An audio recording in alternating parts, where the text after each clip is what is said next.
अध्याय 1 प्राचीन भारतीय इतिहास का महत्व। प्राचीन भारतीय इतिहास का महत्व।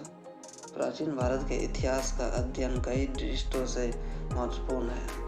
इनसे हमें जानकारी मिलती है कि मानव समुदाय ने हमारे देश में प्राचीन संस्कृति का विकास कब, कहाँ और कैसे किया। यह बतलाता है कि उन्होंने कृषि की शुरुआत कैसे की, जिससे कि मानव जीवन सुरक्षित और सुस्थिर हुआ। इससे ज्ञात होता है कि प्राचीन भारत के निवासी ने किस तरह प्राकृतिक संपदाओं की खोज की और उनका उपयोग किया तथा किस तरह उन्होंने अपनी जीविका के साधन जुटाए। हम यह भी जान पाते हैं कि उन्होंने खेती, कटाई, बुनाई, धातु कर्म आदि की शुरुआत कैसे की, कैसे जंगलों की सफाई की और कैसे ग्रामों, नगरी तथा अंततः राज्यों की स्थापना की।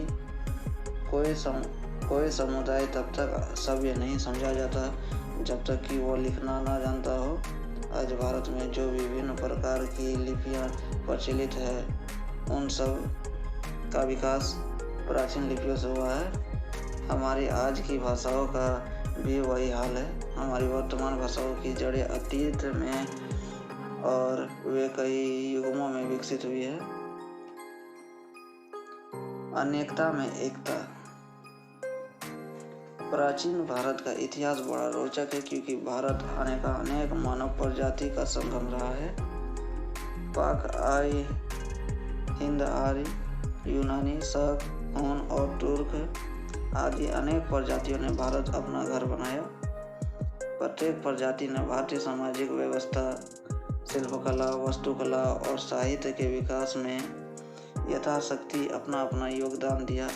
ये सभी और इनके सारे सांस्कृतिक वैशिष्ट्य इस तरह मिल गए हैं कि आज उनमें से किसी को हम उनके मूल्य रूप में साफ साफ पहचान भी नहीं सकते।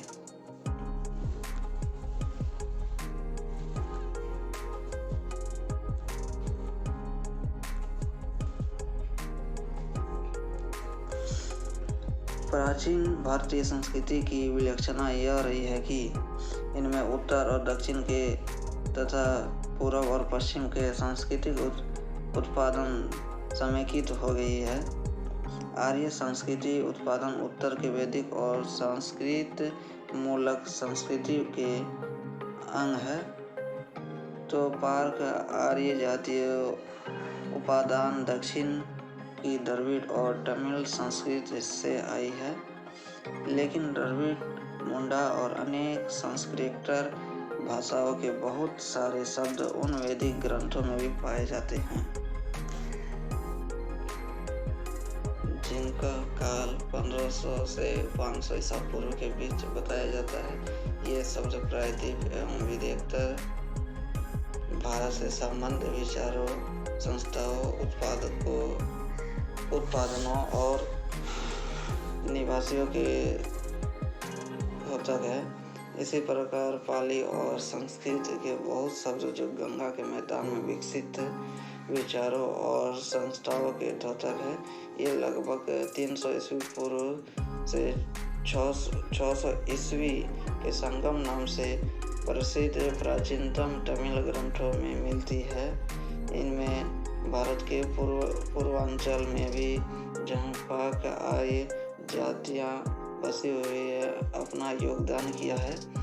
यहाँ के लोग मुंडा या कोल भाषाएं बोलते हैं। भाषा वैज्ञानिक ने यह सिद्ध किया है कि हिंद आर्य भाषाओं में फाहा, नौका, खेती आदि के सूचक बहुत शब्द मिलते हैं, वो मुंडा भाषाओं से लिए गए हैं। यद्यपि छोटा नागपुर के पठार में बहुत से मुंडा परिसर है, फिर भी मुंडा संस्कृति का पुरावेश उतना नहीं है जितना द्रविड़ संस्कृति। द्रविड़ का भाषा के अनेक शब्द हिंद आर्य भाषाओं पाए जाते हैं। ऐसा माना जाता है कि वैदिक भाषा में जो ध्वन्यात्मक और शब्दात्मक परिवर्तन लक्षित होते हैं, उनकी व्याख्या मुंडा प्रभाव के आधार पर जितनी की जा सकती है उतनी ही द्रविड़ भाषा के आधार पर। भारतीय प्राचीन काल से ही विविध धर्मों का प्रसंगम रहा है। प्राचीन भारत में हिंदू, जैन और बौद्ध धर्म का उदय हुआ, परंतु इन सभी धर्मों और संस्कृतियों का पारस्परिक सम्मिलित और प्रतिप्रभाव इस प्रकार हुआ है कि लोग भले ही भिन्न भिन्न भाषाएं बोलते हैं, भिन्न भिन्न धर्मों को मानते हैं और भिन्न भिन्न सामाजिक रीति रिवाजों पर चले हो, पर हमारे देश में सभी की एक सामान्य जीवन पद्धति है। हमारे देश में विविधताओं के बावजूद भीतर से गहरी एकता झलकती है। प्राचीन भारत के लोग एकता के लिए प्रयत्नशील रहे हैं। उन्होंने इस विशाल उपमहाद्वीप को एक अखंड देश समझा। सारे देश को भारत नामक एक प्राचीन वंश के नाम पर भारतवर्ष अर्थात भारतों का देश नाम दिया गया और इसके निवासियों को भरत संतति कहा गया। हमारे प्राचीन कवियों, दार्शनिकों और शास्त्रकारों ने इस देश को अखंड इकाई के रूप में देखा। हिमालय से समुद्र तक फैली इस भूमि की उन्होंने सार्वभौम सकल देशव्यापी राजा के द्वारा शासित क्षेत्र के रूप में कल्पना को है। हिमालय से कन्याकुमारी तक, पूर्व में ब्रह्मपुत्र की घाटी से पश्चिम में सिंधु पार तक अपना राज्य फैलाने वाले राजाओं का व्यापक रूप से योगदान किया गया है। ऐसे राजा चक्रवर्ती कहलाते। इस प्रकार को राजनीतिक एकता कम से कम 2 बार प्राप्त हुई थी। ईसा पूर्व 3वीं सदी में अशोक ने अपना साम्राज्य सुदूर दक्षिणांचल को छोड़ सारे देश में फैल गया। फिर भी ईसा की 4वीं सदी में समुद्रगुप्त की विजय पताका